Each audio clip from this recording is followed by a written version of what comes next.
exposição da carta de Paulo aos Efésios. Então eu peço que você abra em Efésios, capítulo de número 5. Nós estaremos lendo do verso 1 ao verso de número 7. Lembrando que a carta de Paulo aos Efésios, ela foi escrita para que a igreja entenda a sua identidade, o seu papel, o seu modo de viver neste mundo. Então é uma carta muito importante para a nossa percepção de nós mesmos como comunidade, mas também de nós mesmos como indivíduos. Efésios 5, 1 a 7. A Escritura diz assim: portanto, sejam imitadores de Deus como filhos amados, e vivam em amor, como também Cristo nos amou e se entregou por nós, como oferta e sacrifício de aroma suave e agradável a Deus. Entre vocês não deve haver nem sequer menção de imoralidade sexual, como também de nenhuma espécie de impureza e de cobiça, pois estas coisas não são próprias para os santos. Não haja obscenidade, nem conversas tolas, nem gracejos imorais, que são inconvenientes, mas ao invés disso, ações de graças. Porque vocês podem estar certos disso. Nenhum imoral, ou impuro, ou ganancioso, que é idolatria, tem herança no reino de Cristo e de Deus. Ninguém os engane com palavras tolas, pois é por causa destas coisas que a ira de Deus vem sobre os que vivem na desobediência. Portanto, não participem com eles destas coisas.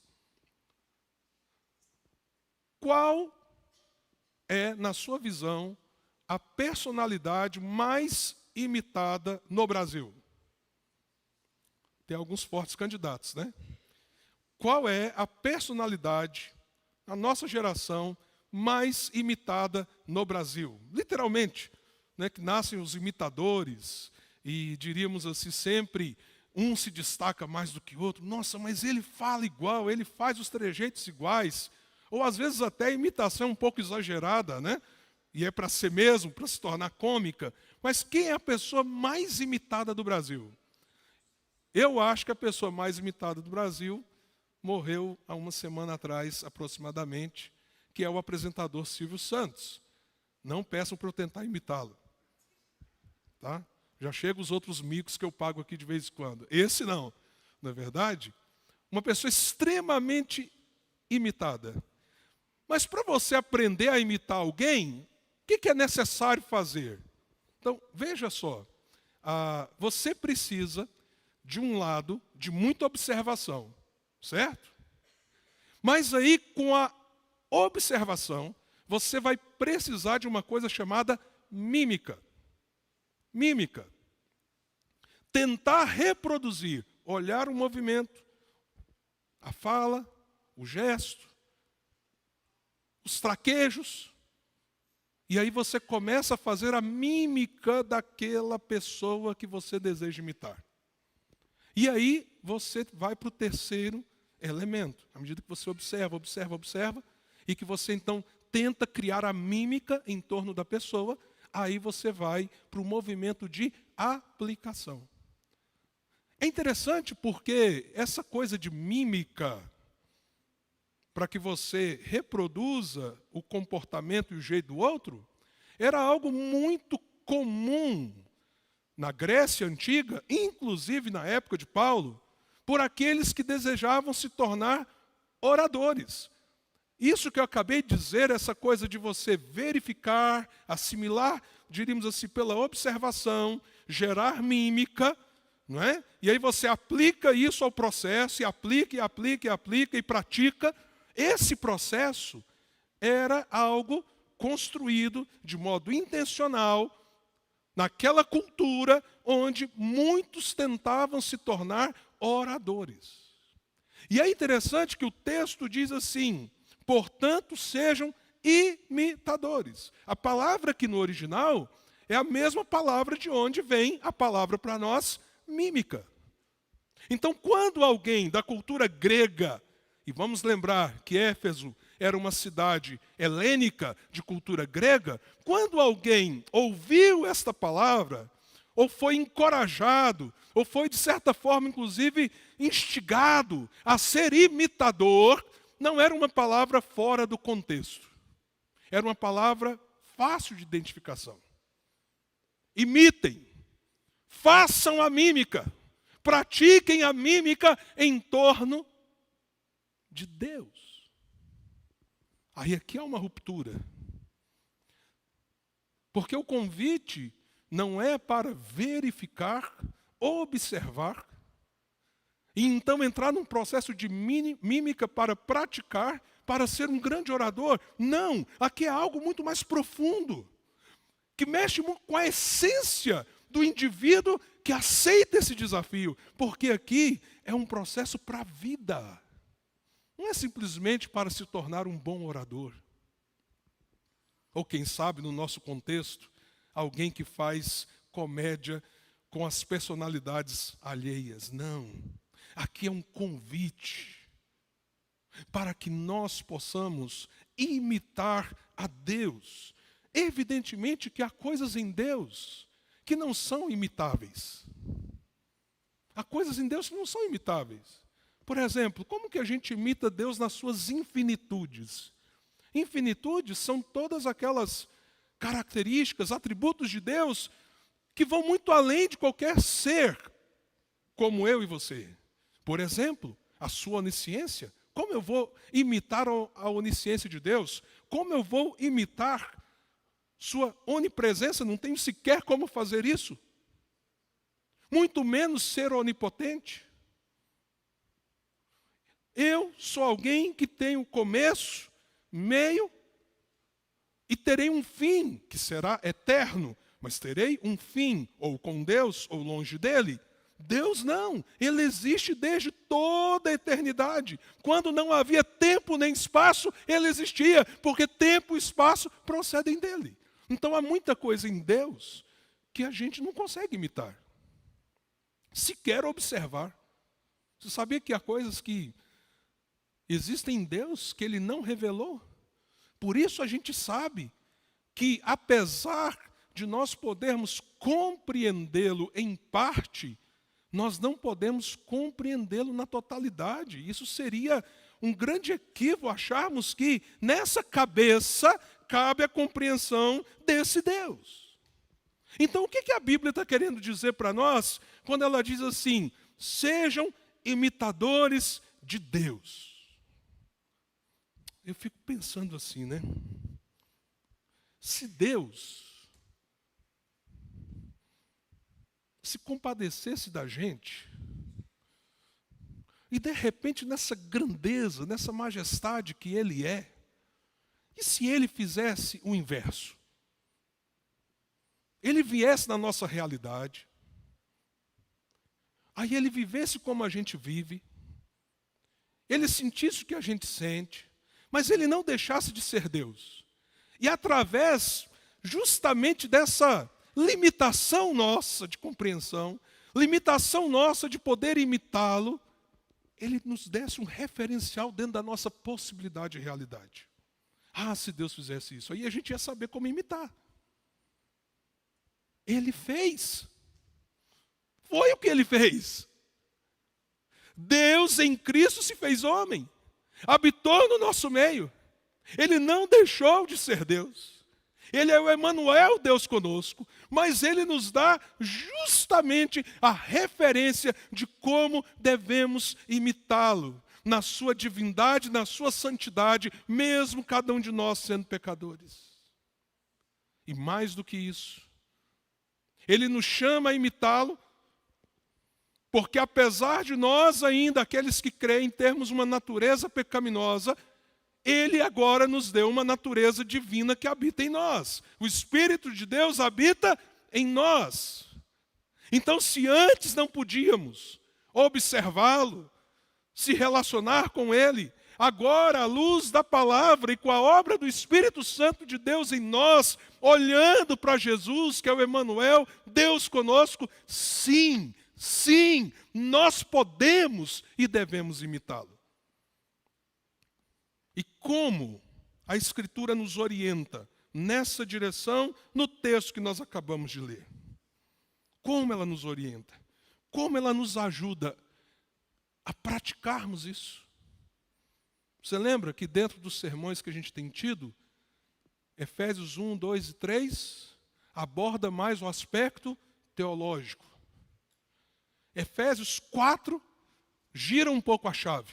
Pega tudo aquilo que havia sido dito sobre Deus, a obra de Deus, o trabalho de Deus, o povo de Deus, e fala, agora vivam de acordo com essa grande obra.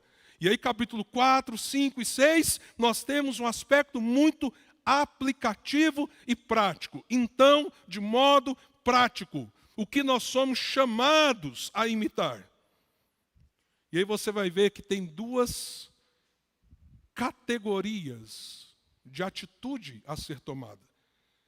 A primeira categoria é como devemos viver. É um chamado à proatividade. A segunda categoria é como não devemos viver. Lembre-se disso. O imitador de Deus, ele busca entender aquilo que deve ser imitado, mas ele também busca entender aquilo que deve ser evitado. Por que deve ser evitado? Porque não condiz com a natureza daquele que está sendo imitado. É uma contradição com aquele que você está procurando espelhar, parecer, demonstrar. Vejamos no texto, então, primeiro, como devemos viver. E aí o verso 2, depois de nós sermos chamados a sermos imitadores como filhos amados, isso é importante. Porque o que nós estamos fazendo? Aquilo que os nossos filhos fazem quando são pequenos. Não é? Eles nos imitam. Como que os nossos filhos aprendem a maioria das coisas na sua primeira infância? Por imitação. Então nós, como filhos amados, agora imitamos o nosso pai. E o texto que nos chama a isso nos mostra como devemos viver. Verso 2. E vivam em amor, e olha aí o referencial. Como também Cristo nos amou e se entregou por nós como oferta e sacrifício de aroma agradável a Deus. Amor. E amor deve ser a principal marca distintiva de um cristão, de um discípulo de Jesus. Por quê? Porque Deus é amor. Porque Ele nos amou primeiro, quando ainda éramos pecadores. Porque Deus revelou o seu grande amor ao enviar o seu Filho por nós. Porque nós temos ciência que o amor de Deus é tão grande que Ele deu o seu único Filho, para que todo aquele que nele crê não pereça, mas tenha a vida eterna. Então, amor não é algo periférico. Amor é o centro onde gravita a nossa vida, em buscarmos nos parecer com o nosso Mestre e espelharmos a natureza de Deus. Irmãos, vocês já viram que o Velho Testamento é bem maior do que o Novo, né? Não é verdade? Aí Jesus resume todo o Velho Testamento em amar a Deus sobre todas as coisas, o que mais? E ao próximo como a si mesmo. Deixa eu falar uma coisa para você. O povo brigando lá no Oriente Médio e se odiando. Se eles não entendem quem é Cristo, se eles não pertencem a Cristo, compreensível. O mundo, a sociedade onde vivemos, se as pessoas estão se odiando, o que nós vamos esperar do ser humano? Inclusive, o mundo odiar aqueles que são de Cristo, você espera o quê? Jesus foi odiado. Agora, o que não se espera é que você seja uma fonte de ódio. Na vida de um seguidor de Jesus, o ódio, ouça isso, na vida de um seguidor de Jesus, o ódio nunca é justificável. Nunca, não existe justificativa para o ódio. A amargura no nosso coração nada mais é do que pecado. desejar o mal e a destruição do outro não pode ser um elemento presente no coração de um cristão, nem em torno dos piores inimigos.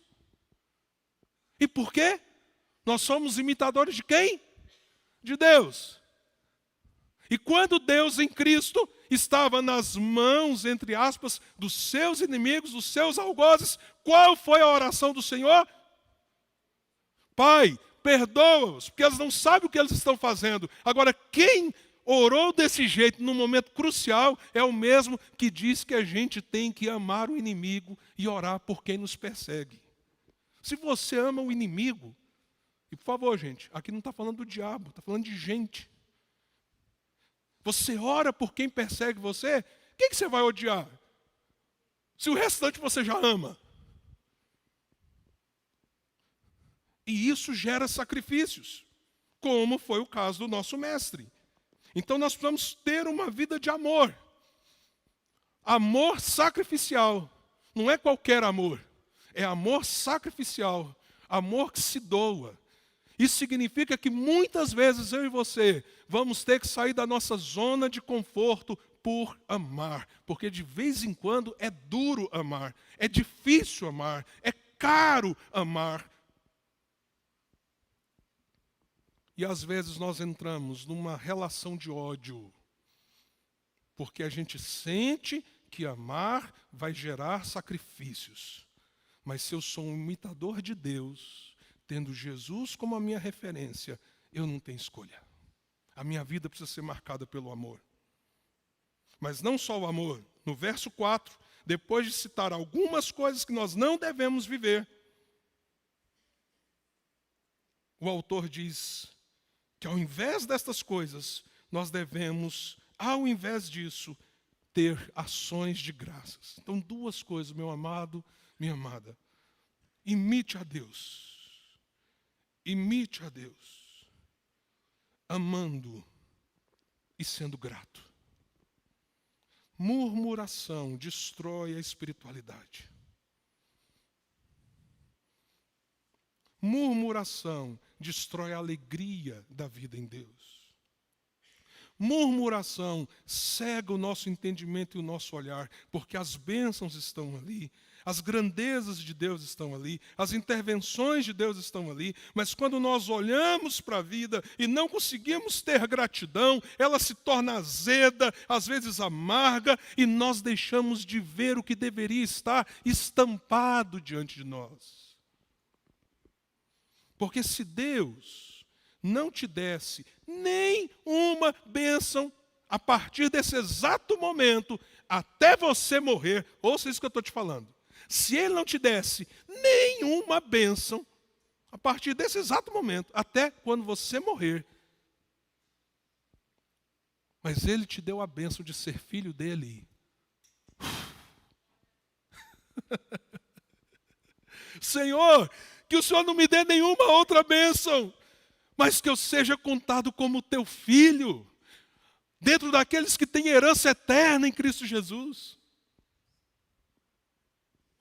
Mas muitas vezes, por coisas muito pequenas e banais, nós questionamos Deus, nós colocamos Deus na parede como se pudéssemos fazer isso, nós nos entristecemos contra Ele.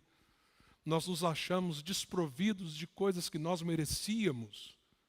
Nós achamos que Deus é mais misericordioso e compassivo com o outro do que comigo. E isso gera uma cegueira espiritual, quando a Bíblia está dizendo, não, viva uma vida grata. Porque a vida grata gera ações de graças. E ações de graças nada mais é do que louvor. Louvor. Ah, meus amados irmãos, somos chamados a imitá-lo através do amor e da gratidão. Mas há coisas que nós somos chamados a imitar a natureza de Deus ao evitarmos essas questões. Então, como não devemos viver? O que faz de nós alguém longe dessa busca da imitação de Deus e do seu caráter? E aí é interessante que o texto nos fala de algumas coisas. Nós não temos tempo de aprofundar em todas elas aqui nesse momento, nesta mensagem. Mas veja só, por exemplo, se você observar, os versículos que lemos fala de sexualidade, fala de língua, comunicação, e fala de cobiça e ganância. Cobiça e ganância. Sexualidade. O texto diz que não haja sequer a menção alguma imoralidade sexual. Gente, o sexo e a sexualidade em si é uma potência muito grande dentro de nós. Foi criado para algo extraordinário. Sim, para a procriação da espécie, mas para que houvesse deleite, prazer entre um homem e mulher, construindo uma intimidade, uma comunhão, uma unidade tão grande, que reflete, inclusive, a relação nossa com Cristo.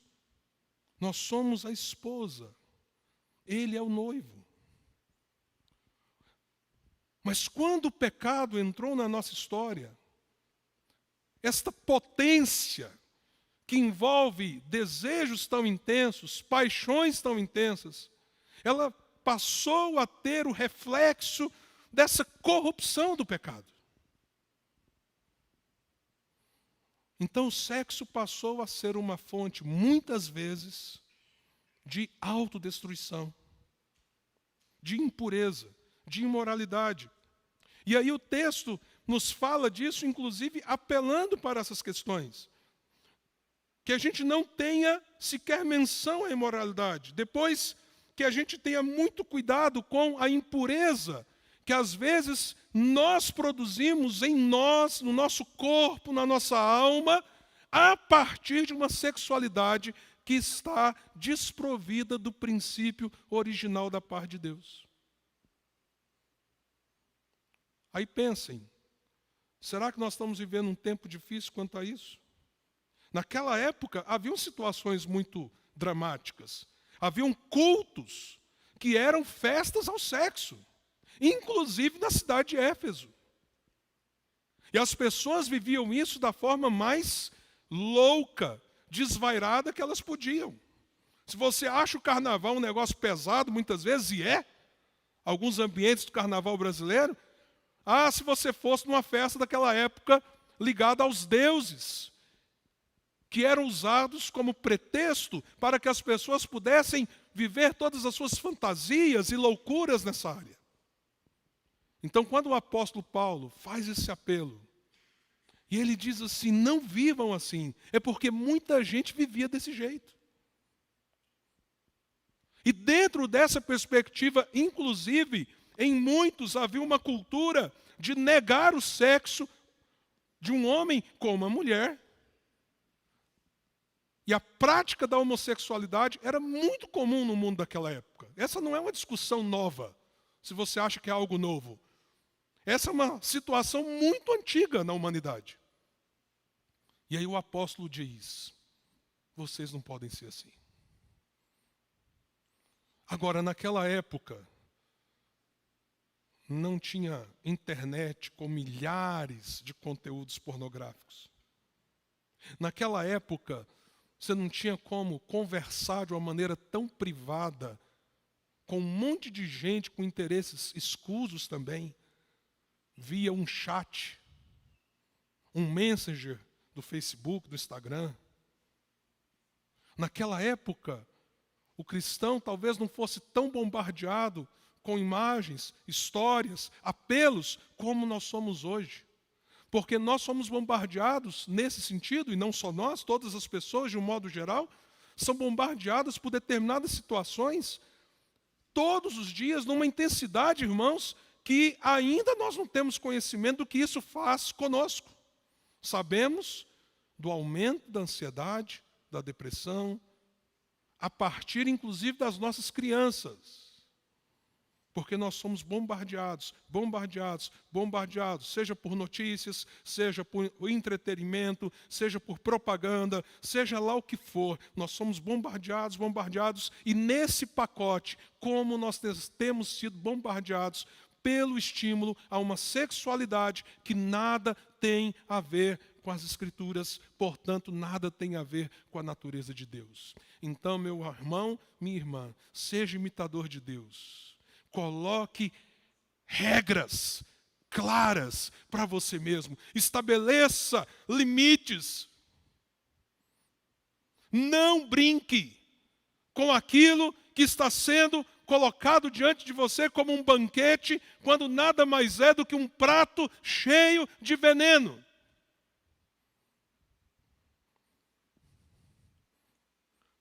E aí então, o apóstolo diz: cuide da sua sexualidade.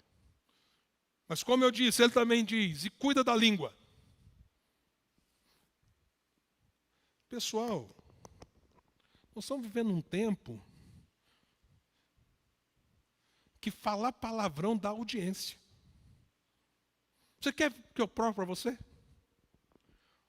O pessoal todo comportadinho de TV, tal e coisa, né? Lá na TV, tal, você nunca vê falar nada, né? Porque, inclusive, politicamente, não é conveniente. Aí o cara vai dar uma entrevista em podcast. Senta 3 lá para fazer um podcast. Como não tem a cerca da audiência aberta, comece a observar. Ou melhor, não comece. Mas se você tem visto, você sabe do que eu estou falando. Aí o povo solta palavrão. E dá audiência. E gera interesse. Os nossos filhos e filhas têm aprendido palavrão porque elas estão aí convivendo com uma sociedade que a palavra frívola, que Jesus disse que nós prestaremos conta de toda palavra frívola. Eles estão convivendo com esse ambiente. E aí, se nós não tivermos cuidado, a gente leva um tipo de falar, um tipo de agir com a nossa língua para dentro de casa, e nós nos contaminamos e contaminamos os nossos filhos.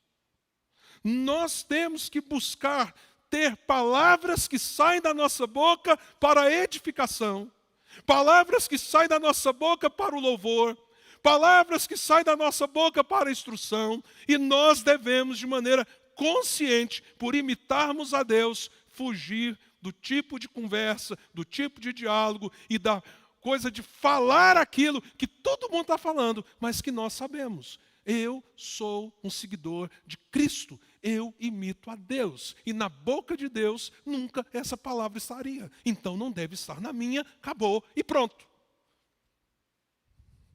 Acabou e pronto. Olha só o que o texto diz, vamos voltar aqui no texto.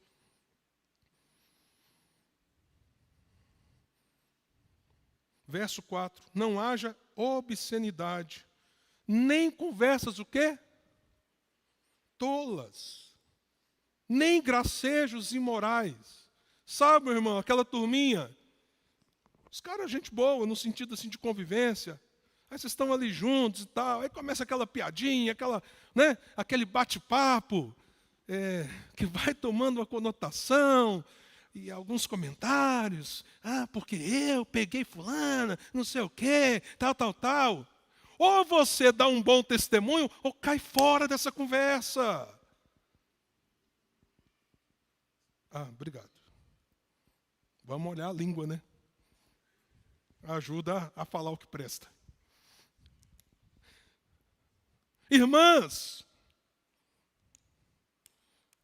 quando vocês vão no salão, vocês demoram. Né? Aí quando vai no salão, eu fico lá, meu Deus do céu, né?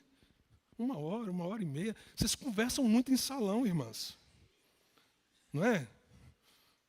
Os homens também, só que um pouco menos de tempo. Né? Eu às vezes gasto um bom tempo fazendo meu penteado, mas fazer o quê, né, Agenor? É a vida, né? Mas, irmãs, preste atenção. Salão é um bom exemplo de conversa tola. inclusive salão de homem também. Bela Vista de Goiás, fui pastor lá, plantador de igreja lá. Se você quisesse estar atualizado da notícia das famílias da cidade, tinha o salão da praça. Era sentar lá e ouvir. A vida de todo mundo estava lá. Ah, fulana, você não soube? E a filha? Gente, cuidado. Cuidado. Se nós imitamos a Deus, tem tipo de conversa que não serve para a gente. Tem tipo de palavra que não cabe no nosso vocabulário. Tem tipo de atitude que nós podemos fazer só duas coisas. Ou a gente está ali para mudar o rumo da conversa, ou se a gente não consegue mudar o rumo da conversa, a gente muda o nosso rumo. Sai do meio.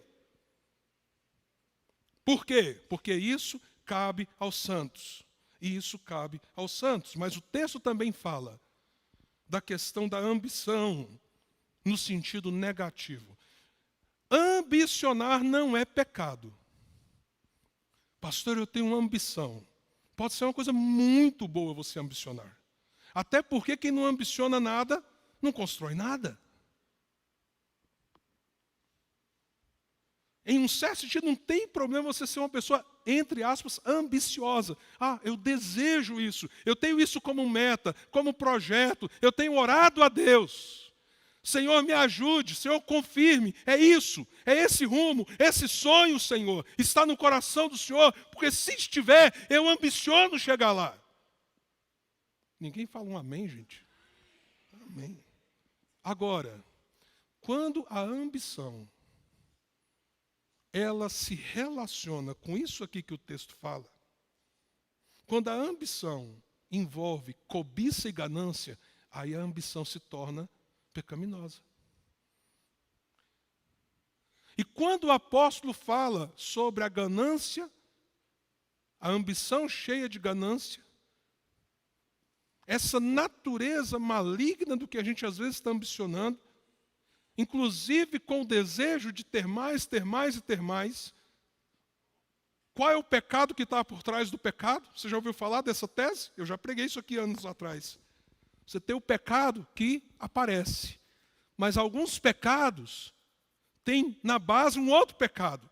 E aí o que o apóstolo Paulo diz aqui sobre essa situação específica? Ele diz assim, olha só a coisa terrível. Porque vocês podem estar certos disso. Nenhum imoral, verso 5. Ou ganancioso, que é idolatria. Pergunta, ganância é pecado? É ou não é, gente?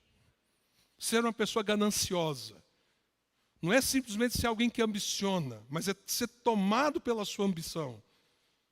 Ir para o nível hard da ambição.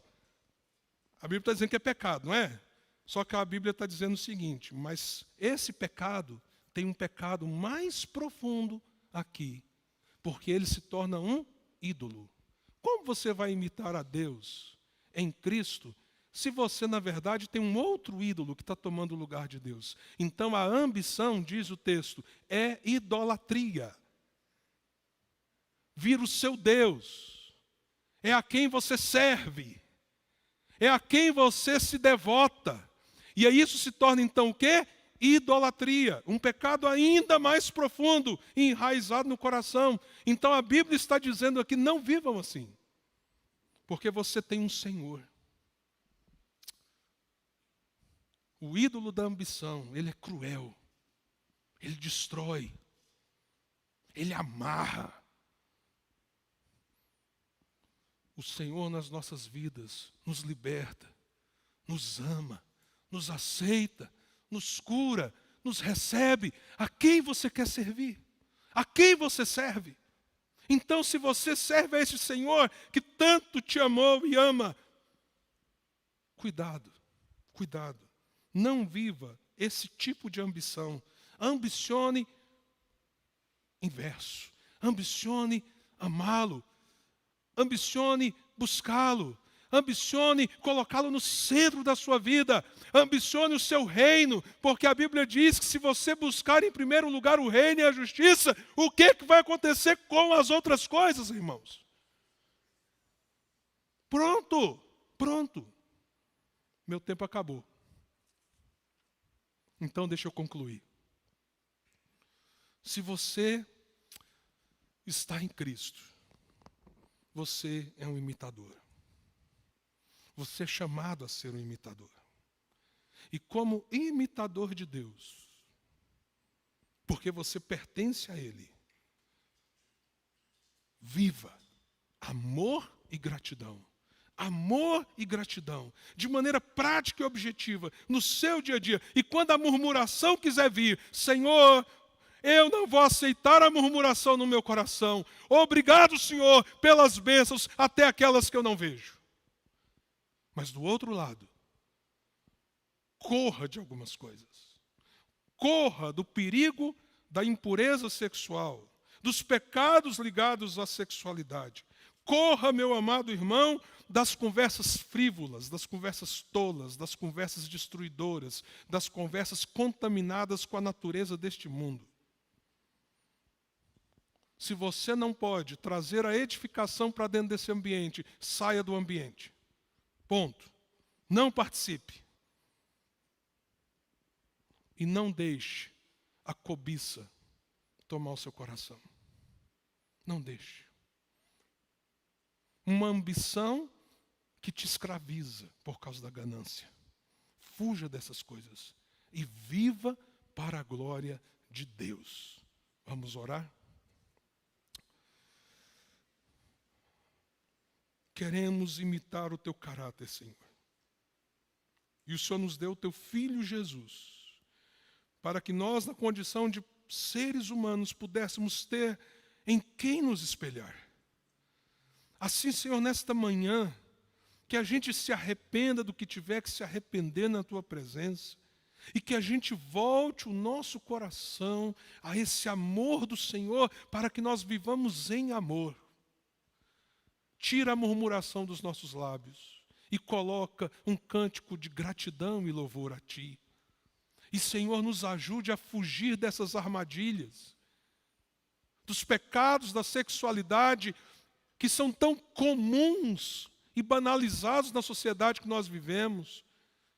Ó Deus, nos livre das conversas tolas, dos ambientes, ó Deus, que sutilmente nos amarram num tipo de diálogo que destrói a nossa alma. Nos ajude, Senhor, seja no ambiente digital, seja, ó Deus, no ambiente do trabalho, na academia, mesmo dentro das nossas casas. E, Senhor, gera na gente ambição, mas ambição santa, ambição pelo Teu reino, ambição para construir algo maior, deixarmos um legado para a Tua glória, que inclusive o Senhor nos abençoando com recursos, com bens, que nós saibamos que esse não é o nosso bem supremo, são apenas dádivas, porque o Senhor é o nosso tesouro. Assim clamamos, ó Deus, que esta palavra seja viva e eficaz em nós. E oramos, Senhor, em nome de Jesus. Amém.